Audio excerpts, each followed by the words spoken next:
Hello viewers.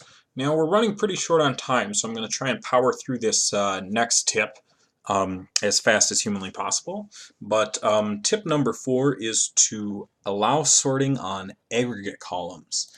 Now if you're not sure what that means, it's fairly simple. This dollar here is an aggregated column. So for example, this $4,000 came from multiple values here. And so if we just sorted our source data, these groups wouldn't be sorted by which one had the most dollars. You want to allow the users to be able to sort by the things that they can see. And when you have subgrouped reports, you want to sort the groups and the subgroups by whatever the user selected that they can see, not just like a type or an ID or something like that.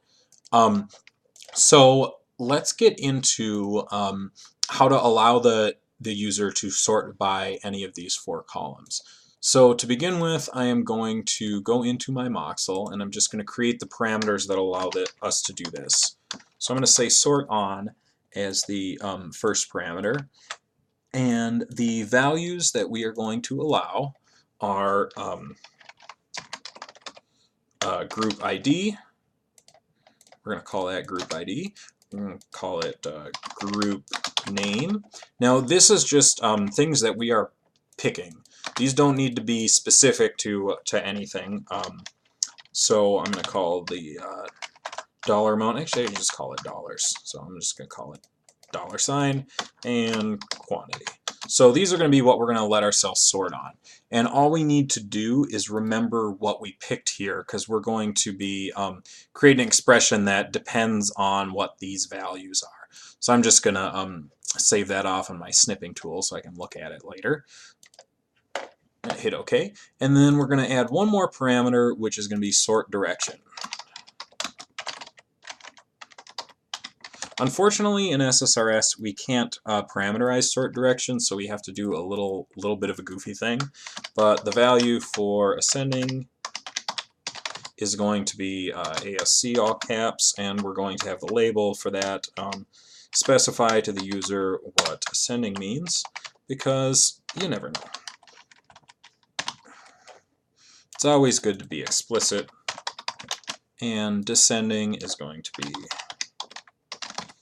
descending Z through A, 9 through 0. Okay, so that should give us enough to feed to the report to pick a sort. So we're going to go into our precision design, and we are going to go into the definition for group 1. So I'm going to go properties, groups, group 1. I'm going to edit the definition. I'm going to show the sorting here. Now notice I cannot parameterize this, but what I can do is I can say sort. I can put 2 sorts here. I can say sort by nothing if I can say if you've picked ascending, then sort by the thing I want to sort by, otherwise sort nothing here. And then I can do the same here, and only one of these sorts will actually have value. And it does preserve the order from the previous sort if you continue to sort. So that is how you parameterize ascending, descending.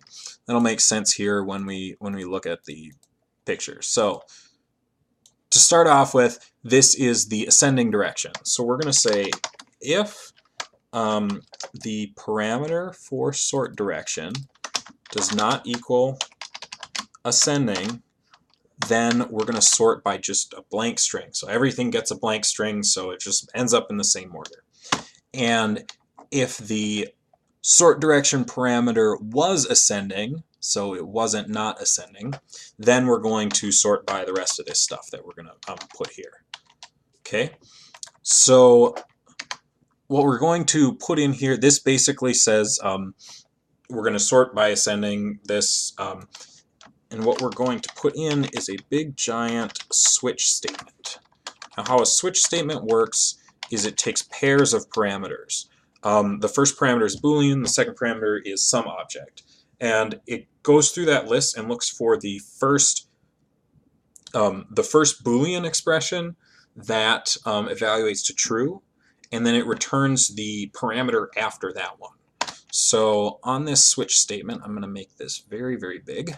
because this is a big ugly statement that we are going to build once and copy and paste, we are going to say, we're going to query that, that sort on. So we've got group IDs, group names, dollars, and quantities. We're going to have group ID be the default sort, so I'm going to save that one till the end. So I'm going to say the first parameter is, this is going to be the Boolean, remember, sort on equals group name. So that's the first parameter of the switch. So if that equals true, it's going to return this next thing. And so what I want to sort on, if they've picked to sort on the group name, since this is group 1, is going to be fields, data methods, get name call of group 1 dot value. The same thing that we put in the name column for that. And now for the additional parameter sets of this switch statement, we're going to say, let's suppose the sort on value was the $sign. Then what we're going to sort it by is we're going to sort it by the sum over this group, because the group level is implied, the sum of the line amount. And if the sort on value was quantity, then we are going to sort these groups by the sum of the quantity. And otherwise, so I'm going to say 1 equals 1. You can put the word true there or whatever you want there. This just evaluates to true. So it's going to try all these. If it doesn't, it's going to go down to our default. And our default one, we want it to be the same as the group ID. So even if they wrote group ID, it'll fall to default anyways. And that expression is going to be fields, parameters, parameters group 1 dot value. That's what was in the ID column. Okay, so that completes the switch statement, and we are just going to have to take these extra equals out of there. I forgot I'm not in C#. It's a little confusing that AXSRS is in Visual Basic and has data methods from C#. But anyways, this is our sort statement for group 1, ascending. And then if I go into the descending, all I need to change is this here, descending, right? So I'm going to hit OK. That's the sort expression for group 1. And the sort expression for group 2 is going to have to be that same thing, except for these group 1s need to be group 2s. Okay, so that's the ascending expression. Then what I can do is I can take this whole thing, paste it in there. Now I've pasted in the group values, and I'm going to call this descending. This is the descending expression for group 2. Go into group 3, put a sort expression in. Now this was set for group 2, so we need to change that to group 3. It's sitting there in 2 locations. And copy that all, paste it again, and change that to descending.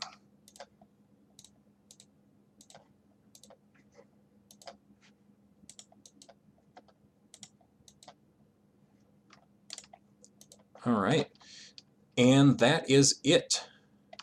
It's going to execute this available groups.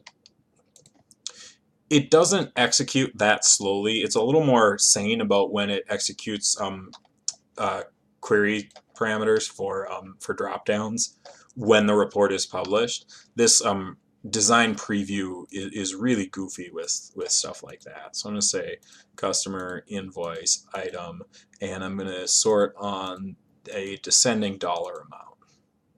So you can see here the group 1s are sorted in descending dollar amount, our group 2s are sorted in descending dollar amount, and our group 3s are additionally sorted in descending dollar amount. So we have, we're actually sorting on the aggregate there. So anyway, that does it for tip 4. Stay tuned for the next and final tip.